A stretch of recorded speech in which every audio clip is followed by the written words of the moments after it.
G'day parents and friends, and especially our kids, our students. Guys, this is just a really quick video to go through what we do when we're absent from school. So we all know the climate we've found ourselves in with COVID and a lot of sorts of things are happening with that. So it could be that you may potentially have COVID, or it could be someone in your family has COVID and you are absent from the college for a reasonable amount of time, so a substantial amount of time. I'm just going to quickly go over with you the steps of making sure that you know what is happening in the class. Obviously, if you're sick, you need that time to recuperate and to get well. So we don't want to force this. This is not you have to do this. This is just giving you, I've got a couple of kids that have come up recently with some time off school and wondering what we're actually getting up to in the classroom. So look, I've got a bit of a list of things that below. So I want to go through our timetable, any assessment tasks that you can see that might be happening, just some Teach Technology page, and then staying connected. And obviously, being sick does present us with that fantastic freedom of not being connected to our iPads all the time. But this is just if you feel like you are by yourself and knowing that you're certainly not alone, that we're always here for you. So what I'm going to do is I'm just going to give you a quick little snapshot into our OneNote. I'm using my iPad just to show you what it looks like from your perspective as a kid, and for your parents who might be using your OneNote, your iPad to navigate OneNote. So I'm going to go back. I'm going to find OneNotes, which is the purple one with the N on it. You can see that comes up here. Now, I've got quite a few on the very left-hand side. I've got a few things here. I've got, Year 6-1 notebook, Year 6-3, Year 6-4, and then teaching notebook. The kids may have music ones in there as well that the music team have got for them as well. But we're going to be working from the 6.1 notebook. Now, to give you a sort of an idea how this works, so I look at this as sort of like if it's a Bible. We've got 6.1 is our Bible. Then we've got our chapter. So that's, let's say we look at the New Testament, that might be Matthew. And then we're saying that's Matthew 6, which is, so if you've got the timetable, where it says timetable at the moment, so that would be the book of Matthew. And then you would have the, chapter 6, and you'd have your verse, which is your page that you're on. Or look for those people who more into bands. 6.1 is our band name. Timetable is our album. And then next to that, where we've got week 1, 2, 3, that's our song. Okay. Whichever way you look at it, as long as you can navigate that and you understand that, that's completely fine. Let's go back here after 6.1. Let's look at all the books in our Bible. Let's all look at all the albums for our band. We've got quite a lot of pages here. And this does get busy and it does look quite intimidating at the very start. You've got PB4L, that goes through a lot of positive education stuff. Probably we're just going to, this flip video is going to be on what we do when we're sick. So I'm going to move past homework, numeracy, all those sorts of things. You're welcome to by all means check that out. Parents, you are on a read-only access for your kids, and kids as well, like my students have only got read-only access. So you actually can't break this. So please spend some time having a look at it. And just seeing, asking questions along the way, but spend some time in there too, because there's a lot of information that I've made over my teaching career that have found its way onto this OneNote. So we're going to go down to timetable.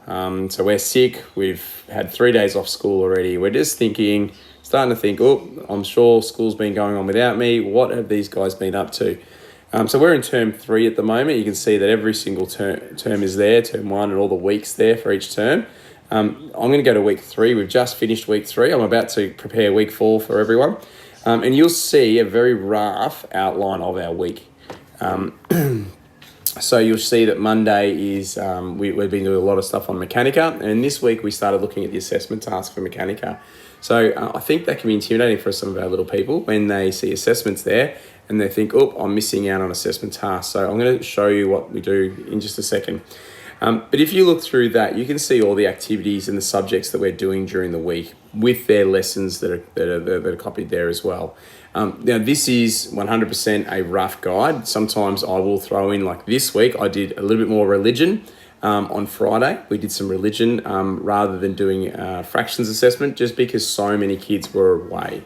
So sometimes I'll skip that and I'll turn it into a religion lesson, and I may or may not change that. but it just means that sometimes it's a bit free flowing a little bit. If kids come back to me and they've done a lesson that we haven't done yet, then I'll catch them up with something else. So you can see if I go to, we've been looking a lot about our Mechanica assessment. So I'm going to go to Monday period 2 where the assessments, if you click on that and click open, you can see some of the work that we've been doing with our Mechanica. That took me straight to English genre. Now I can also find that in my OneNote too. So if I go back and I see that I was in Timetable originally, where's Timetable? It's just here. And then what I've basically done, I've put a link there that takes you to English genre. And then down the very bottom is our assessment. And you can see there we've been doing a little bit of work on that in class, talking about what previous what ones would look like, looking at what we liked about the different versions, so where these are headed. Sometimes these can be a bit intimidating. By no means do I expect you guys to create an awesome looking Mechanica like that. A lot of time has been spent on making that look substantially fantastic. But you can see some of the work we've done in class and what we're doing to promote this topic. It's a fantastic topic. Below you've got our rubric. So you can see there's quite clearly a rubric. We've gone over that. We've put some notes on there. This is sort of really important that kids understand because they're going into high school. Our grade 6s are moving into secondary school. It's really important that we start to look at what's happening with our assessment tasks. I've created a little cheat sheet for our kids there. So if you're a kid who's had a few days off, you might follow these steps. This is probably for our sort of learners who sort of need that additional support. But by all means, it's there. Kids are welcome to using it, but I'm just sort of breaking down assessment tasks. I know that when I'm doing my uni work, I do a bit of a rough step-by-step guide of what to do. So very similar with assessment tasks, I'll do the same for the kids. And then we have master classes. So kids who are just flat out, I don't understand what I'm doing. And we'll work we've got a whiteboard there. You can see masterclass there, and we'll throw in some wordings down there. And then we did another lesson, masterclass, where we actually bumped the students' work up. And what we're looking for that imagery. So that'll be for our assessments. So if your child's been away for some amount of time now, it may be that if I know we've definitely towards the end of term last semester, we had kids who were away for 1 to 2 weeks right during that assessment period and then spent 3 days back at school. I think from my pastoral perspective, I didn't hit them with all the assessments. They might have done a couple for me, but I don't want kids to go, okay, I've had 3 weeks off now I'm going to be doing assessment after assessment to catch up. I'm very cautious about managing kids' anxiety. You may, if you've spoken to me before, you know that I'm very much in the student wellbeing frame. It's what I'm studying. It's something I'm very interested in. So I also know that these guys are, can become quite anxious when they've got time away from school. So I'm very wary of that. So I want parents to understand we manage that. And we just, if your son or daughter feel like they're under the pump a little bit, if they mention that to you, please just send me an email and we can navigate that together. So there's lots of things there for our kids who are away. Obviously, sometimes with reading groups, the activities are there. But sometimes that can be a bit tricky. So I'm more than happy to help them out. There's other work they can do with, looking at comprehension strategies and things like that. Inter-school sports is a little bit tricky. We can't train kids from home. But what I have got in sport, if the kids are doing one of my teams, like for cricket, for instance, I actually put I put a couple of videos there for the session that I'm hoping to do with the kids, and some drill work as well. So that's in sport if they feel like they want to go home and do a bit of work. But the big thing is using Microsoft Teams. We use Teams, and we've got a chat feature on there, and it's really good to have a classroom chat. It gives teachers an idea of what our kids are wondering. They'll be asking each other questions about things, setting reminders as well. So our newsletters are really important, but kids set reminders in those chats as well. So using Microsoft Teams, which is... if you type in Teams, TEA, and it's got like a purple with the 2 little faces there. Now, this is Microsoft Teams. Again, they might be involved in a couple of different teams. I've got a couple of teams there. You can see I've got my feed is open. So if I go to Teams and I've got a few here, but if I go to 6.1, you can see the little joystick there. You can click on that and we go to General. a lot of our stuff, including birthdays and all sorts of things like that, go in here. By all means, post things to there. And there's also a chat thing to do for kids to sort of get in contact with each other about feeling better. And they put in lovely little messages for each other there too. So by no means do I want that to be an all the time sort of thing.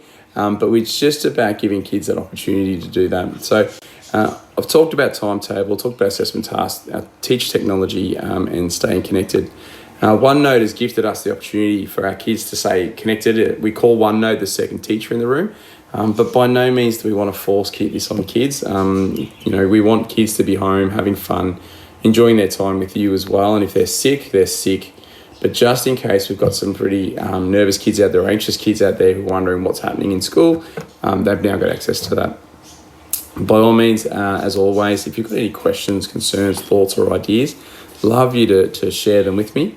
And you can email me at my school email at bne.catholic.qrd.edu.au. By all means, though, get in contact. Parents, there are lots of flip videos out there that I have created myself and using that channel. That's really important. So if we navigate to OneNote and we go to homework, I always put my flip videos in timetable. So last week that's when we started doing a lot of flip videos. You can see there's one there for spelling, and there's ones there for our assessment tasks and things like that. I'll always make a flip video for assessment tasks.